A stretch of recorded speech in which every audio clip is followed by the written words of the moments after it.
Hey guys, how y'all doing today? My name is Franchise Fanatic, and welcome back to the channel. Next for you guys is another Pirates of the Caribbean movie review. Today we're tackling Pirates 2, aka Pirates of the Caribbean, Dead Man's Chest. Now this came out in 2006, so I was, born in 98, but I wasn't allowed to see this as a kid because, again, this is not a kid's film. This is not appropriate for children. It is PG-13. It's a hard PG-13, borderline R. And it's a long movie, 150 minutes. That's basically 2.5 hours. And yeah, I remember I had a friend from my old school, and he was able to see it. And I was like, hey, it's Disney, can I? He was like, no, don't watch it. It's too violent. And it is. It's a violent effing movie. But it's also a good movie. It's really, really good. And, I really enjoyed Curse of the Black Pearl. And not many sequels can kind of, up themselves from the first one. But Dead Man's Chest really did that. I think the CGI in this film for 2006, what ILM, the company, the CGI company ILM, they're in a butt ton of movies. What they were able to accomplish with the CGI in this film, I mean, it's remarkable. It's freaking crazy. It's insane how well the CGI in this film holds up compared to most of the movies. I mean, the MCU, again, I keep bringing up the MCU, but, the MCU has a lot of CGI, right? Marvel, a lot of computer-generated images. And in this film, the CGI in Dead Man's Chest, it actually, it rivals and is sometimes even better than the stuff in the new 2019, 2018, 2020, whatever, MCU movies. It looks that good. I mean, it's Davy Jones, I mean, he's up there with Supreme Leader Snoke, Gollum, Thanos, I mean, as one of the top tier, best looking CGI characters where, you look at some of Davy Jones's monsters, the fish freaks and all that, they're obviously not real, they're obviously CGI, but they look really freaking good. Of course, the Davy Jones ship, the Flying Dutchman, and different, of course, cannonballs and fire and gunpowder, and, there is CGI in the film, but it looks really, really good. But Davy Jones is basically the first CGI character that actually, kind of made audiences and made myself, and probably, if you've seen it, it probably made you do this, it made you do a double take. You're like, whoa, you're like, damn, that's CGI, you had to, like, put my glasses on, because it looks really good. It's essentially a flawless CGI character. The way that the different tentacles move, the back pump bulb thing in his back, it's disgusting, but it works so well. The fact that they're also able to kind of intervene and intertwine Davy Jones's tentacles to play the keyboard, the piano. There's different. It's almost like kind of like Doc Ock from the Spider-Man 2 with Sam Raimi. Each, Doc Ock's different tentacle things had each little, mind of its own, and that's the same thing here. Different tentacles do different things. They'll like blow out his, pipe or what have you. It's pretty cool. So again, the CGI is, it's top tier, and it really does. It rivals CGI in newer movies. And again, this came out in 2006, and Disney, man, they know what they're freaking doing. Let me tell you, Curse of the Black Pearl looked really good. The skeletons in that film do look a bit dated, but they're not bad. But in 2021, watching this film, that CGI is fantastic. So moving on to, of course, the acting. Johnny Depp, of course, he's awesome. He's great as Jack Sparrow. The different mannerisms he does with just going, for that, or, just different facial expressions. It really it sells it, And the one thing this film is dark. It's very dark. It's very gritty, very mature. People get beat, slashed, shot, tortured, the whole 9 yards, right? And yes, it's PG-13, but like I said, it's borderline R. It's very, very brutal and violent, and even more so than the first one. And the fact that they're able to kind of make Jack Sparrow funny, how some movies have comedic effect or comedic timing or comedic relief, where you're watching a movie and it's really dark and something funny happens, you're like, ha! Just to kind of take your mind off the really heaviness and gravity of the situation.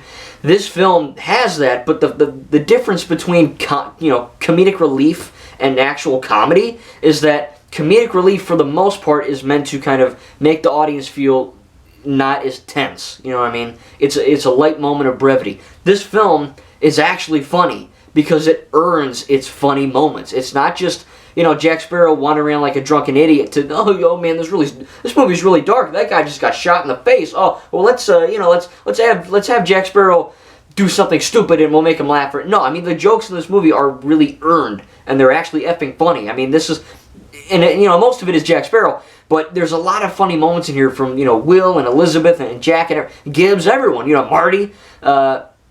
You know, even Davy Jones, the little mannerisms that he does, you know, just like spitting water out and continuing like Davy Jones or something like that, you know, just like that. It's you know, it's all worth it in the end, and I think having these comedic moments, it's not just comedic relief, you know, it really does earn the funny moments, and that's what's really cool about this film. A lot of films can do that, but this one I think was one of the first films to really make the character funny because he's actually funny. You know what I mean? Jack Sparrow's not funny just because he needs to be. It's because that's his character. He's extremely smart, and he's often spouting crap that makes no effing sense, but for some reason it still does make sense. And he can make the, you know, Jack Sparrow is probably the dumbest guy in the room, but pair him with Norrington or someone who's actually intelligent, Jack Sparrow will seem even more intelligent than that guy or that girl. You know, it's really weird. And he's written as a perfect character, really. He's a really good protagonist. He's flawed, but he's a good protagonist. Same with Will, same with Elizabeth. You know, they could have just made Elizabeth the sexy pirate, and she is, but she actually has a purpose. You know, I mean, she's not just there to look nice or not just there to scream, you know, like she kind of did in the first film. She has a really meaningful story, and the fact that they're able to kind of, like The Last Jedi, kind of mix and match these different plot points of why Jack wants the you know, the dead man's chest with Davy Jones' heart, why Elizabeth wants it, why Will wants it, why you know, Norrington wants it, why Davy Jones wants it. There's so many different plot points, and that leads me to not really a negative, but I could see this as a negative. A lot of people, even some of my friends, they're like, oh, you know, the first one is just kind of its own thing. You know, I mean, Barbossa's dead, Jack Sparrow's happy, Will and Elizabeth are engaged or whatever. You know, it's a very happy kind of bookend to that film. And then this one is kind of just like, you know, 2 and 3, Dead Man's Chest and At World's End, they're kind of one cohesive story. You know what I mean? Like, the Star Wars trilogies, prequel, original, sequel, they all tell one cohesive story, and the sequels do make sense, by the way, they do. Even though they didn't have a plan, it still makes sense, so that doesn't matter. But basically, what I'm trying to say is that most of the Star Wars trilogies and stuff like the, you know, Infinity War, Endgame, Hobbit trilogy, Lord of the Rings trilogy, Dark Knight trilogy, you know, all that stuff, they all have one cohesive narrative, and if you watch 1, 2, 3 like I am, basically one a day, 1 kind of fits into 2 and 3, but 2 and 3 really are the Infinity War Endgame of this franchise. And, you know, there's a lot of crap in this movie. There's a lot of plot points, a lot of themes, a lot of messages, a lot of things happening. And if you're not paying attention, you can kind of get lost. You know, I mean, there's a lot of shite happening where you're like, oh, man, this guy wants it because of that, and he wants it, and she wants, you know, there's a lot of things happening. And again, I can understand if some people walk away kind of confused. When I was 13, I just watched it because it was cool. I had the Lego Pirates game, which again I will be playing soon.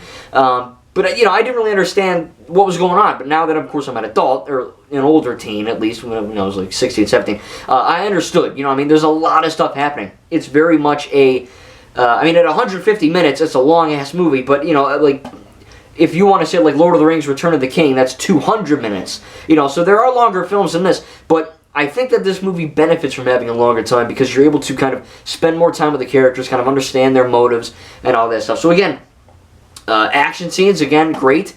Choreography is really great. They're able to kind of make the action funny and intense, which is not a lot. You know, a lot of MCU movies are kind of jokey. You know, like I love Thor 1, I love Thor 2, and I enjoy Thor Ragnarok, Thor 3, but you know, a lot of the Marvel movies tend to be more jokey than they should be, and it kind of comes off as a little cringy at times. It's just, let's make jokes and let's be fun, you know, it's just, that's not, Marvel movies are supposed to be intense action films with a little bit of comedy, but when that comedy takes over, it can kind of get in the way, and I do think that the action scenes in this film didn't do that, you know what I mean, they were funny at times, but they were still intense, you know what I mean, there's some dark crap in this movie, but then it kind of does, you know, level itself out with a little bit of comedy in there, and I enjoyed it, you know what I mean, the soundtrack, Hans Zimmer did a great friggin' job, you know, the Pirates of the Caribbean soundtrack, even if you haven't seen the movies, I guarantee you if you hear that song for more than about 5 to 10 seconds, you'll be able to guess what it is, I guarantee it, it's just that good. I did a tribute. I kind of had I had that Hans Zimmer song for the Pirate Tribute. But looking at the cover, I mean, you know, the whole cannibal thing was really neat, you know, kind of explaining why Jack wants to be on land. And then he just gets into this whole effing thing with, like, you know, he's captured by cannibals, you know, all this stuff. It's really crazy. And, you know, it's building onto At World's End, which is the third film, which will be the next one I review. And that one clocks in at around 170, 169 minutes. Even longer than this one. It's, I think, like 2 hours and 50 minutes. And I don't mind that. I think long movies are good if they fill that long runtime with meaningful stuff. If it's just like filler, or they're just like kind of like a clickbait YouTube guy, not me, but some random YouTuber who just like expands to the 10-minute mark to get his profit. Just full of bull crap. That doesn't work. These movies are not full of bantha poodoo.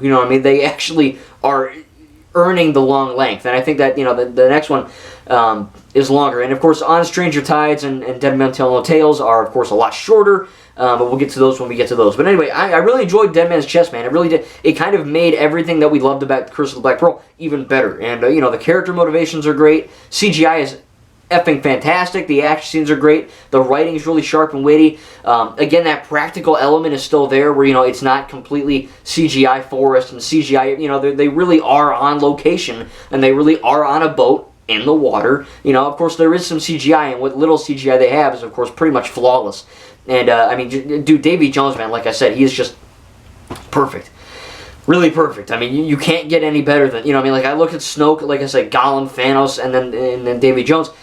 It's like this movie that was made in 2006 could have been effing made in 2022 or something, And next year even. It looks so good. And I don't know what they did. ILM, they killed it, they knocked it out of the park, and I can't wait to review At World's End. Again, in terms of negatives, I'd probably just say that it can be a little bit confusing.